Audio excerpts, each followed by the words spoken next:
எதிர்பார்த்த எல்லா கதையும் கனவாக கூடாது.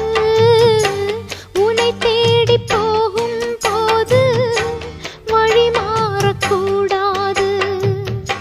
புயலிலும் மழையிலும் கொடியது தாங்குமா? இருட்டுல தவிக்கிறேன், விடிவுதான் தோணுமா? உன்னை எண்ணாத நேரம் இல்ல கண்ணா, உன்னால தூக்கம் இல்ல. காத்தோடு பாடுற என் பாட்டு கேக்குதா? சொந்த சுமைய தூக்கி தூக்கி சோர்ந்து போனே, வந்த சுமைய தாங்கி தாங்கி சோகமானே.